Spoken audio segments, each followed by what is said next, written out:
Selamat pagi untuk kita semua. Perkenalkan, nama saya Agnes Marcella Nomleni. Asal kampus saya dari kampus Muhammadiyah Kupang dan prodi saya dari pendidikan sosiologi. Di sini saya akan menjelaskan terkait masalah-masalah pendidikan yang ada di desa saya. Saya asal dari Soe dan desa saya bernama Desa Kot Olin. Dan yang menjadi faktor penyebab terjadinya penghambatan pada atau masalah-masalah yang terjadi di desa saya terkait dengan pendidikan, yaitu yang pertama, bisa saja ekonomi yang kurang memadai, jarak jauh dari rumah ke sekolah yang begitu sangat jauh, yang bisa menyebabkan anak-anak jadi malas untuk bersekolah. Dan yang ketiga, kurangnya kesadaran anak-anak akan pentingnya berpendidikan. Karena bagi anak-anak yang di desa, di pelosok, mereka sudah menganggap bahwa dengan mereka berkebun, dengan mereka bekerja sebagai bajak sawah, itu sudah menghasilkan uang. Dan uang itu sudah memenuhi kebutuhan ekonomi mereka, makan minum mereka sehari-hari di tempat mereka tinggal. Jadi bagi mereka, berpendidikan itu tidak penting. Disitulah beberapa masalah yang terjadi di desa saya. Nah, mungkin dari beberapa faktor penyebab masalah pendidikan yang terjadi di desa saya akan menjelaskan beberapa peran pemerintah untuk pendidikan di desa saya.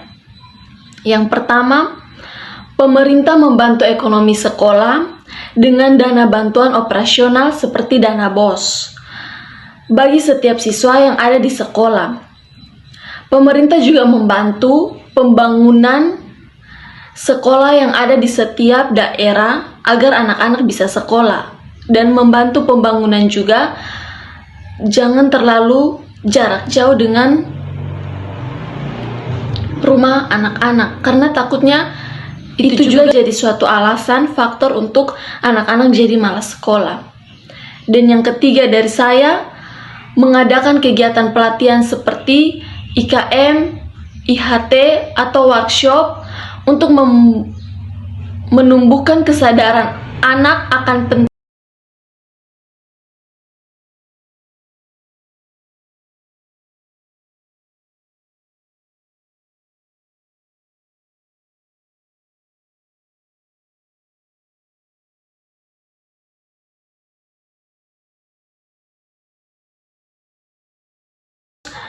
solusi dari saya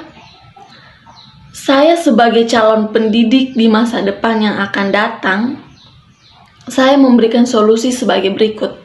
Yang pertama, orang tua harus mempunyai tabungan pendidikan bagi setiap anak yang ingin sekolah, yang akan disekolahkan.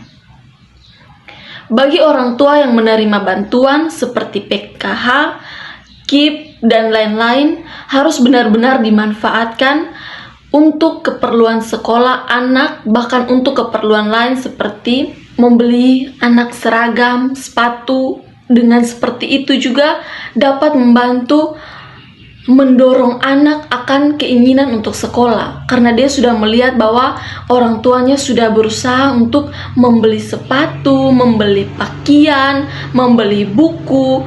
Pasti dia punya niat atau keinginan untuk bersekolah atau berpendidikan.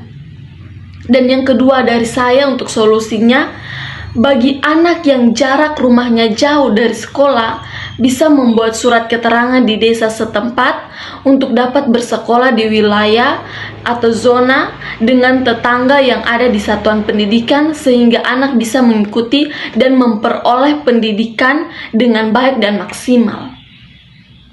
Jadi anak-anak di desa atau orang tua yang di desa bisa mengajukan surat untuk kepala desa. Seperti itu. Dan yang ketiga dan yang terakhir dari saya untuk solusinya, saya sebagai calon guru di masa depan yang akan datang berusaha untuk membangun kesadaran anak-anak dalam hal pendidikan. pentingnya pendidikan bukan saja untuk mendapatkan pekerjaan, tapi juga bagaimana pendidikan dapat menghapus kebodohan atau yang kita kutip sebagai atau yang biasa kita mendengar buta huruf. Anak perlu mendapatkan pendidikan setidaknya sampai pada tingkat SMA. Pada tingkat SMA ini juga anak-anak walaupun tidak sampai kuliah, tapi setidaknya sampai SMA saja itu sudah lebih dari cukup. Setidaknya sudah menguasai atau mengetahui beberapa ilmu yang mungkin penting bagi kita.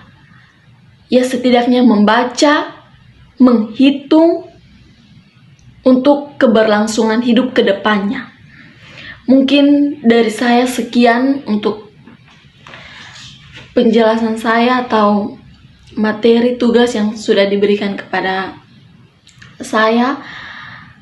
Kurang dan lebihnya saya mohon maaf. Sekian dan terima kasih. Selamat pagi.